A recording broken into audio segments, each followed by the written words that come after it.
Students, paravet की online classes में स्वागत है। आज हम वेटनरी रेडियोलॉजी से संबंधित कुछ महत्वपूर्ण क्वेश्चंस को डिस्कस करेंगे। और क्वेश्चन नंबर 1 है, एक्सरे की खोज किसने की थी? देखिए,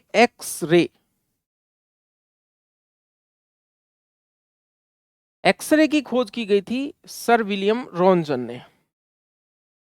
सर विलियम रॉन्जन ने,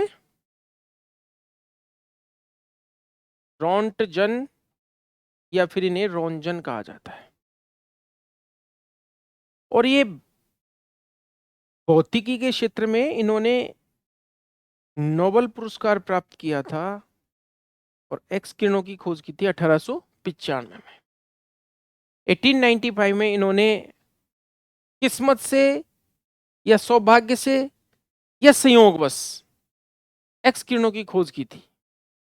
ये जहां पर एक्सपेरिमेंट कर रहे थे वहां पर इन्होंने देखा था कि जो कैथोड ट्यूब थी, जो नलिका थी, उसको मोटे गत्ते से इन्होंने ढक दिया था और वहां से कुछ किरण निकल रही थी अंधेरे कमरे में और मोटे गत्ते को भी क्रॉस करके वो रेज जा करके और पर्दे पे चमक उत्पन्न कर रही थी। अद्भुत आश्चर्यजनक चीज इन्होंने देखी और जब उसके ऊपर हाथ रखा इन्होंने, तो अपने हाथ में से भी वो पेनिट्रेट होकर के पर्दे पर वो हड्डियां दिखाई दे रही थी उन्हीं के हाथ की। तो सबसे पहला इन्होंने जो एक्सरे लिया था, अपने इनकी मिसेज का लिया था और वो एक्सरे आज भी सेफ है। बाकी इनकी मृत्यु भी इन ही किरणों के घातक प्रभाव के कारण हुई थी, क्योंकि इतना पता नहीं था कि ये इतने डेंजरस रेडिएशंस होती हैं और कोई विकिरण का नाम नहीं दे पाए वो, इसलिए इनको, जैसे अपन एक्स वाई जेड बोल देते हैं अननोन, इसलिए इनको एक्स किरणें कहा गया। तो डब्ल्यू सी रॉन्जन ने एक्स किरणों की इत्तेफाक से खोज की थी। सेकंड क्वेश्चन, निम्नलिखित में से कौन सा दी गई परिभाषा को सही बताता है या सही मेल नहीं खाता है? यहां पर ऑप्शंस में 4 दिए हुए हैं, कौन सी डेफिनेशन को मैच नहीं करता? सबसे पहली डेफिनेशन है कार्डियक एपेक्स की। तो देखिए, हिंदी में इसे बोलते हैं हृदय का शीर्ष। हार्ट इस तरह से होता है, लेफ्ट साइड में झुका हुआ होता है। कौन शेप होता है आपको पता है? इस तरह से, इस तरह से। तो कार्डियक एपेक्स क्या होता है? ये एपेक्स मतलब शीर्ष, ये वाला हिस्सा जहां पर लेफ्ट वेंट्रिकल का, देखिए 4 भाग होते हैं इसमें हार्ट में, इस तरह से। ये लेफ्ट वेंट्रिकल है जो सबसे बड़ा हिस्सा होता है और इसका जो निकला हुआ कोना जो होता है, ये हार्ट का शीर्ष कहलाता है। एपेक्स, एपेक्स का मतलब शीर्ष। और ये वाला जो भाग होता है वाइड, चौड़ा, ये बेस कहलाता है हार्ट का, ये आधार कहलाता है। यानी हृदय की स्थिति हम देखें तो वक्षीय गुहा में यानी थोरेसिक कैविटी में उल्टे शंकु की भांति स्थित होता है और हृदय का जो नुकीला भाग जो कि नीचे की तरफ होता है इस तरह से, उसको बोलते हैं एपेक्स। और ऊपर वाला भाग जो चौड़ा होता है उसको बोलते हैं बेस या आधार, जैसे शंकु उल्टा हो। वह क्षेत्र जहां पर इंटरवेंट्रिकुलर सेप्टम यानी दोनों वेंट्रिकल्स का जो सेप्टम है और बाएं और दाएं मुक्त दीवारें एक दूसरे को काटती हैं, पासर और रेडियोग्राफ करने पर उरोस्थी के करीब स्थित होता है। तो ठीक है, यहाँ इंटरवेंट्रिकुलर सेप्टम स्थित होता है और लेटरल रेडियोग्राफी से, लेटरल मतलब इधर से हम इसका एक्सरे लेंगे इधर से, तो स्टर्नम के करीब स्थित होता है। तो ये बिल्कुल सही ढंग से मेल खाता है, ठीक है ये। इसके बाद हमको गलत चुनना है इसमें से। कार्डियक बेस क्या होता है? हृदय का सबसे पृष्ठीय क्षेत्र, ये वाला, जहां बड़ी रक्तवाहिनियां उत्पन्न होती है, बिल्कुल उत्पन्न होती है। आपको पता होगा ये वाला जो राइट एट्रियम होता है, यहां से इस तरह से पोस्टीरियर वेना कैवा और ऊपर की तरफ से आती है एंटीरियर वेना कैवा। तो यहां से ज्यादातर जो रक्तवाहिनियां स्थित होती है बेस वाले भाग से। और यहां से जो ये राइट वेंट्रिकल है, यहां से क्या निकलती है? Pulmonary artery. तो यानी ज्यादातर जो रक्तवाहिनियां इसी हिस्से में स्थित होती है, बेस वाले में। बिल्कुल ठीक है, ये भी ठीक बात है। अगली है कार्डियक कमर। कमर मतलब वेस्ट, हार्ट की वेस्ट क्या होती है, हृदय की कमर किसे कहते हैं। तो कार्डियक कमर या कार्डियक वेस्ट क्या है, कार्डियक सिलहूट का सबसे संकरा खंड पार्श्व रेडियोग्राफ करने पर उरोस्थी के सबसे, उरोस्थी का मतलब होता है स्टर्नम। देखिए सिलहूट क्या होता है, सिलहूट किसी का भी छायाचित्र होता है। छायाचित्र मतलब हम जैसे उसकी इमेज को सिर्फ और सिर्फ उसकी 2 डायमेंशनल यानी ब्लैक सी फोटो, जैसे छाया मैं यहाँ पर खड़ा हुआ हूँ, इधर से लाइट जाएगी, यहाँ पर जो छाया गिरेगी तो उस छाया का वो सिर्फ हिस्सा जहाँ छाया है उसे काट करके अलग कर लिया जाता है छाया को, उसको सिलूट बोलते हैं। तो मतलब हार्ट में से हम रेडिएशंस निकालेंगे, एक्सरे करेंगे इसका, तो लेफ्ट या लेटरल जो रेडियोग्राफ होगा उस पर जो उसकी फोटो है उसको बोलते हैं कार्डियक सिलूट। लेकिन यहाँ पर ये ऑप्शन कार्डियक कमर ये नहीं कहलाता है, तो ये वाला इसमें असंगत है, ये मेल नहीं खाता है, यानी आंसर ये वाला हो गया। चलो चौथा ऑप्शन भी हम डिस्कस कर लेते हैं। फोर्थ ऑप्शन क्या है, वर्टिब्रल हार्ट स्केल VHL। ये क्या होता है VHL, कशेरुक दंड कशेरुक शरीर की लंबाई। देखिए इस प्रकार से VHL को मैं शॉर्ट में बता दूं, इसकी भाषा थोड़ी टफ लग रही होगी आपको। जैसे मान लीजिए ये कोई ट्रंक वाला रीजन है किसी जानवर का, यहाँ से ये रिब्स हैं, ये पसलियां हैं, ये पसलियां हैं और ये हार्ट है। तो देखिए यहाँ लेटरल रेडियोग्राफ करेंगे हम, जैसे मान लो इसका इस तरह से एक्सरे फोटो लेते हैं इसको, तो इन वर्टिब्रा से इस हार्ट की मेजरमेंट की जाती है कि भाई दूसरी से चौथी या तीसरी रिब से लेकर के और फिफ्थ तक है, या कहाँ से कहाँ तक है। तो ये वाला जो तरीका अपनाया जाता है VHL वाला, ये ज्यादातर डॉग्स में अपनाया जाता है, क्योंकि अलग अलग ब्रीड के डॉग्स के हार्ट की साइज को मेजर करने के लिए और उनका कंपैरिजन करने के लिए इस VHL को उपयोग में लिया जाता है। VHL means vertebral heart scale, इसी को VHL बोलते हैं, मेनली ये डॉग्स में काम में लिया जाता है। तो कार्डियक आकार का एक संख्यात्मक माप इन्हीं के रेस्पेक्टिवली वर्टिब्राज और रिब्स के रेस्पेक्टिवली इसे देखा जाता है। तो यहाँ पर ये कार्डियक कमर की डेफिनेशन ठीक नहीं है। बाकी देखिए हृदय का शीर्ष हो गया, ये हृदय का बेस हो गया, आधार हो गया, और ये VHL हो गया। तो VHL अच्छी बात लगी, नई जानकारी है ये। अगला क्वेश्चन, सियालोसील। सियालोसील क्या होती है, साइलो मीन्स साइलो वर्ड आता है काई के लिए, लार के लिए, और साइलोगोगस फार्माकोलॉजी में हम पढ़ते हैं वे औषधियां जो लार के स्राव को बढ़ाती है, एंटी साइलोगोगस वे औषधियां जो लार के स्राव को घटाती है। साइलोलिथ एक यहां से टर्म और आती है साइलोलिथ। कभी कभी सलाइवरी ग्लैंड्स के अंदर स्टोन बन जाते हैं जिनको हम सलाइवरी ग्लैंड्स की पथरी कहते हैं, तो उसको साइलोलिथ कहते हैं। यहां पर एक नया नया शब्द है साइलोसील। एक कोई लार ग्रंथि का एक डिजीज है, ज्यादातर ये डॉग्स में होता है। लार ग्रंथि की यानी सलाइवरी ग्लैंड की कोई डिजीज है जो कि रेडियोग्राफी की जाती है जिसकी। अब देखिए साइलो की रेडियोग्राफी करेंगे तो उसको साइलोग्राम बोलेंगे। ये ऑप्शंस के हिसाब से बिल्कुल इजी है, जैसे मायोग्राम किसकी होती है, मसल्स की, वैसे साइलोग्राम किसकी, जो डॉग्स में सलाइवरी ग्लैंड की बीमारी है उसका डायग्नोस करने के लिए एक्सरे के द्वारा जो किया जाता है उसे बोलते हैं अपन साइलोग्राम। साइलोग्राम means diagnosis of salivary glands in the case of salivary cyst. अगला क्वेश्चन है चौथा, एक्सरे मशीन में गुणवत्ता नियंत्रक क्वालिटी कंट्रोलर का कार्य करता है। तो देखिए एक्स किरणें, एक्स रेज होती हैं बहुत ही घातक किरणें होती हैं, हानिकारक होती हैं, नुकसानदायक होती है, और आयनिक आयनिक आयनिक किरणें होती हैं, मीन्स ये आयोनाइजेशन कर देती है टिश्यू के ऊपर, जीवित ऊतक के ऊपर ज्यादा देर तक या ज्यादा मात्रा में अगर ये गिर जाएं तो ये काफी नुकसान कर सकती है, कुछ उत्परिवर्तन पैदा कर सकती है, म्यूटेशन पैदा कर सकती है, अथवा नष्ट भी कर सकती है। अब यहाँ पर उनकी पावर की बात चल रही है, उनकी क्वालिटी की बात चल रही है, तो एक्सरे की क्वालिटी का संबंध है उनकी पेनिट्रेशन की एबिलिटी पर, कि कितना डीप तक वो पेनिट्रेट कर सकती, कितनी हार्ड ऑब्जेक्ट को पेनिट्रेट कर सकती, यही उसका क्वालिटी होती है। तो ये वाला जो है केवीपी, केवीपी की फुल फॉर्म होती है किलो वोल्ट वोल्टेज पीक, यानी आप वोल्टेज ज्यादा लगाओगे उसमें, पीक वोल्टेज मतलब उच्चतम वोल्टेज लगाया, यानी अधिकतम वोल्टेज, ज्यादा वोल्टेज लगाओगे तो ज्यादा पेनिट्रेशन वाली, यानी ज्यादा आवृत्ति वाली, जिसको हम कह सकते हैं ज्यादा ऊर्जा वाली एक्सरेज निकलेंगे, जो मोटी धातुओं के एक्सरे में या फिर कुछ मेटल्स को डिटेक्ट करने में उनमें काम आती है। तो मेडिकल इंपॉर्टेंस की जो एक्सरेज होती है वो थोड़ी कम पावरफुल होती हैं बजाय, यानी एक्सरे का उपयोग ओनली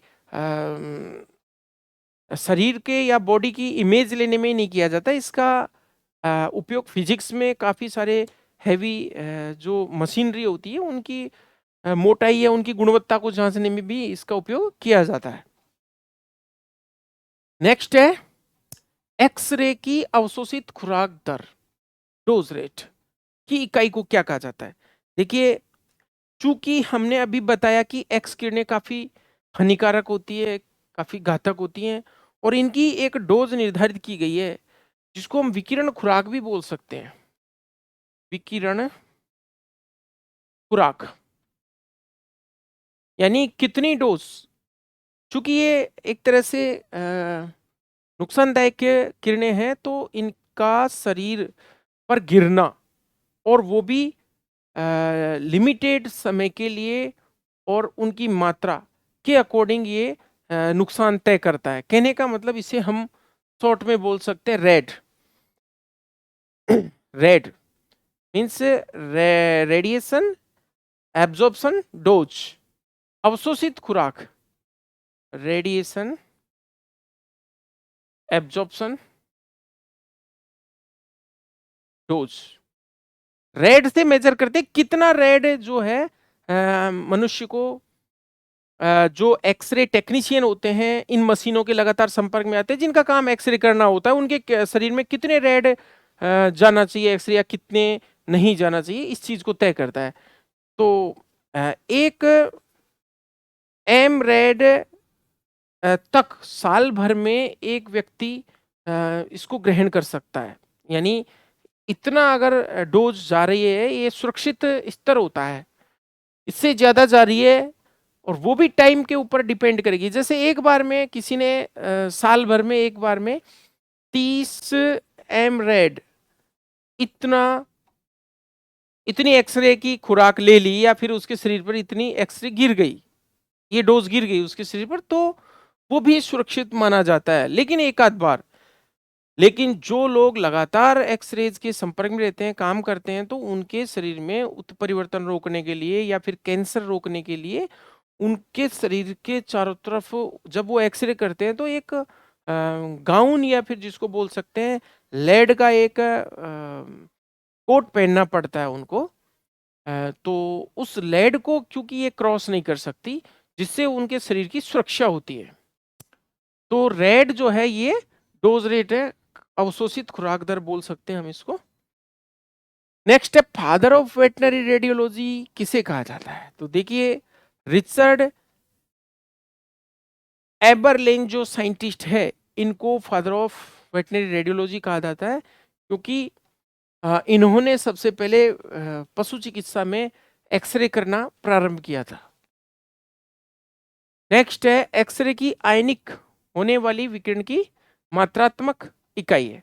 तो देखिए, आयोनाइजेशन जो पावर होती है वो ये रोंजन में मापा जाता है, और जो खोज करता थे एक्सरे के सर विलियम रोंजन, उन्हीं की नाम के हिसाब से इकाई तय की गई है। नेक्स्ट है रेडियोग्राफी में उपयोग में लिए जाने का सुरक्षात्मक जो वस्त्र होता है, जो हमने अभी डिस्कस किया, जो गाउन होता है या फिर जो कोट होता है पहनने का, वो किसका बना होता है। देखिए यहाँ पर लेड है, आंसर लेड, पीबी। और लेड को बड़ा मुश्किल होता है, एक्सरे इसको क्रॉस नहीं कर पाती है, इस प्रोटेक्शन के लिए लेड को रखा जाता है।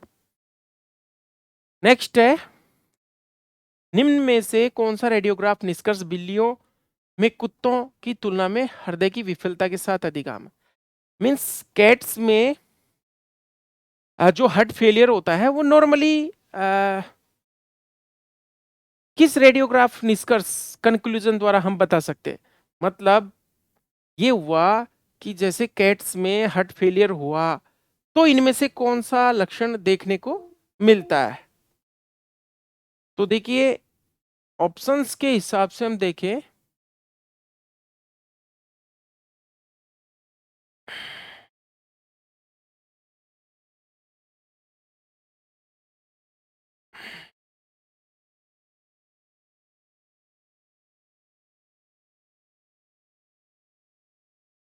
ऑप्शंस के हिसाब से हम देखें तो यहां पर प्लूरल इफ्यूजन दिया हुआ है, पल्मोनरी इडिमा।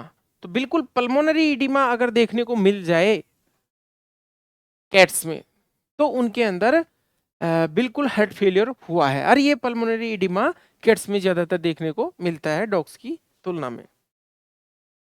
नेक्स्ट है, एक्सरे पर सेंटिनल लूप दिखाई देता है। कौन सी कंडीशन में सेंटिनल लूप, मतलब कि इस तरह से जो इंटेस्टाइन होती है वो इसका डायलेशन देखा जाता है एक तरह से, जब, अब देखिए यहाँ पर एक चीज इंपॉर्टेंट है कि जरूरी नहीं है हम हड्डियों का ही एक्सरे करते हैं। बेरियम सल्फेट जिसको हम बेरियम मील बोलते हैं उसको रोगी को 4-5 घंटे का उपवास कराकर, या पूरी अगर इंटेस्टाइन का करना है तो 24 घंटे का उपवास कराकर उसे बेरियम सल्फेट के जो घोल होता है जिसको हम बेरियम मील या बेरियम भोजन कहते हैं उसे पिलाया जाता है खाली पेट में, और फिर इंटेस्टाइन का भी एक्सरे या रेडियोग्राफ किया जाता है।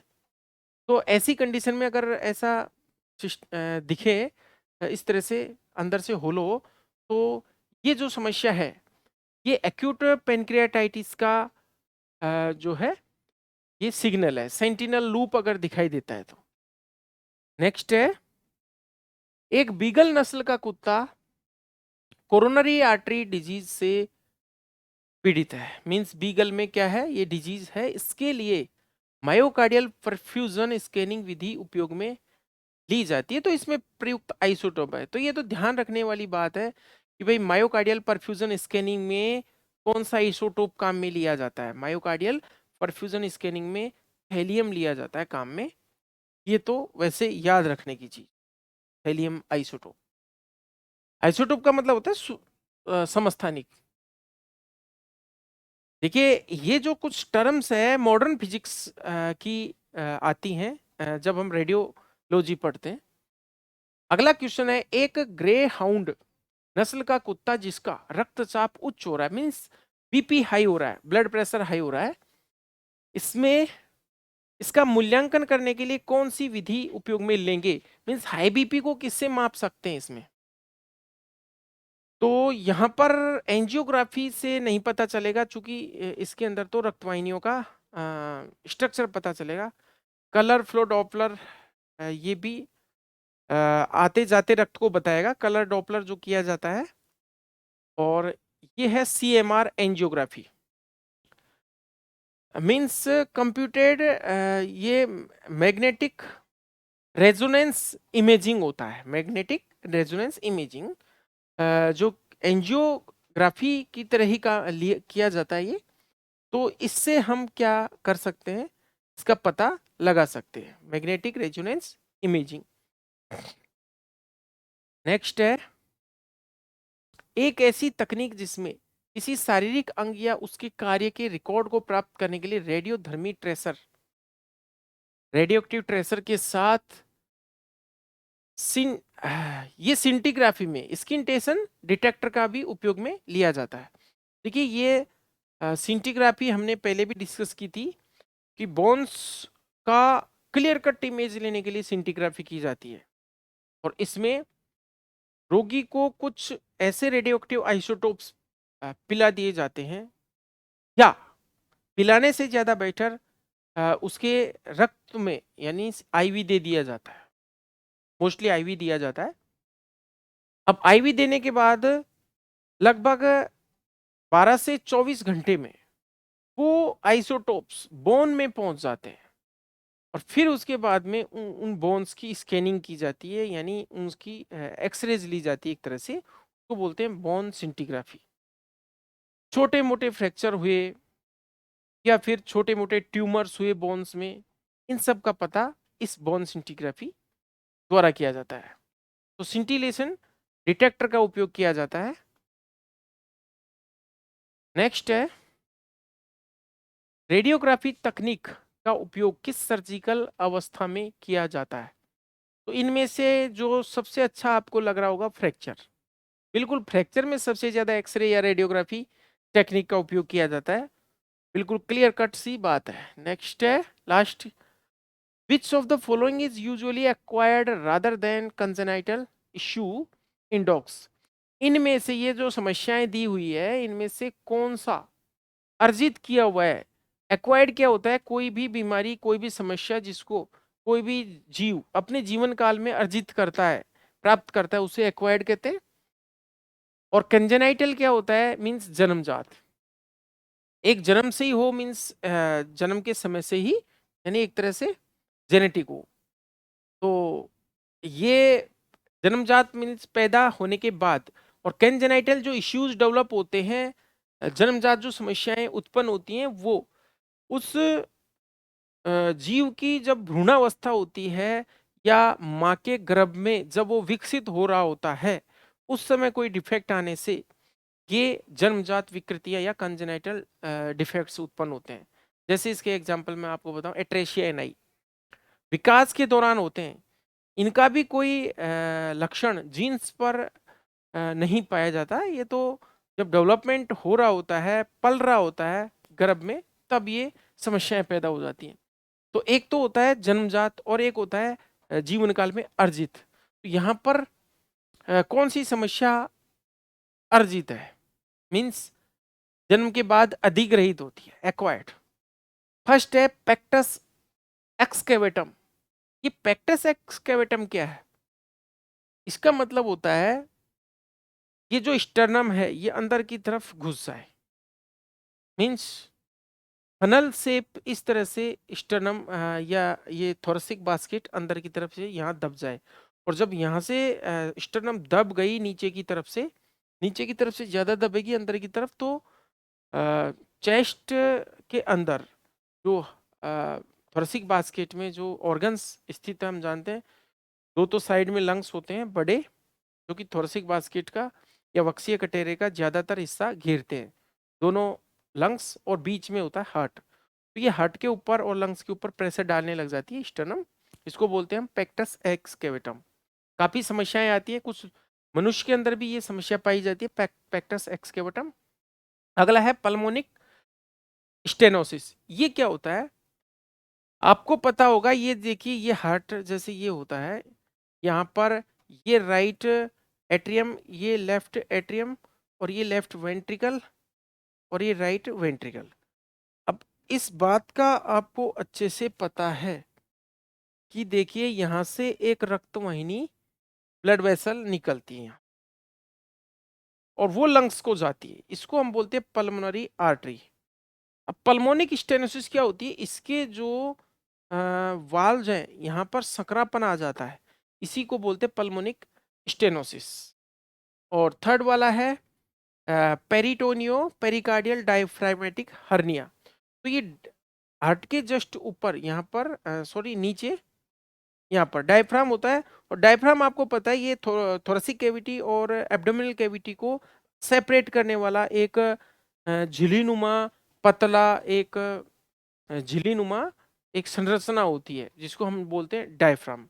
गुंबदाकार होती है इस तरह से, नीचे की तरफ एब्डोमिनल कैविटी और ऊपर की तरफ दो लंग्स और बीच में हार्ट, इस तरह से डायफ्राम होता है। तो इस डायफ्राम में से कई बार हर्निया हो जाता है, पेरिटोनियो पेरिकार्डियल डायफ्रागमेटिक हर्निया बोलते हैं इसको। डायफ्राम का हर्निया अपने वेटनरी में तो ज्यादातर फिलोज में होता है। और लास्ट है इसमें pulmonary vein distension due to left sided congestive heart failure. तो यहाँ पर कौन सी आमतौर पर देखी जाती है, मीन्स ये वाला जो है ये भी जन्मजात है। देखिए ये जन्मजात हो गया, ये वाला भी पल्मोनिक स्टेनोसिस, ये भी जन्मजात हो गया और ये हर्निया भी जन्मजात सा हो गया। यहाँ पर जो ये है pulmonary vein distension due to left sider. अगर मान लीजिए बाई साइड का हार्ट फेल हो गया, आपको पता होगा हार्ट में ज्यादातर जो लेफ्ट साइड में वाला हिस्सा होता है जिसको हम लेफ्ट वेंट्रिकल कहते हैं, लेफ्ट वेंट्रिकल पूरे बॉडी को ब्लड पंप करता है, यानी ब्लड प्रेशर भी लेफ्ट हार्ट में, जिसको हम लेफ्ट वेंट्रिकल कह सकते हैं, उसमें सबसे ज्यादा ब्लड प्रेशर होता है, सबसे ज्यादा वर्क भी उसको ही करना पड़ता है, और सबसे मोटी दीवार भी लेफ्ट वेंट्रिकल की होती है। तो यहाँ पर अगर मान लीजिए CHF हो गया, कंजेस्टिव हार्ट फेलियर हो गया, तो लेफ्ट इसमें पल्मोनरी वेन डिस्टेंशन हो जाएगा, मीन्स जो फुफ्फुसीय सिरा है वो डिस्टेंड हो जाएगी, चौड़ी हो जाएगी। तो ये हमने कुछ क्वेश्चंस हमने सोल्व किए। रेडियोलॉजी की इस क्लास देखने के लिए धन्यवाद।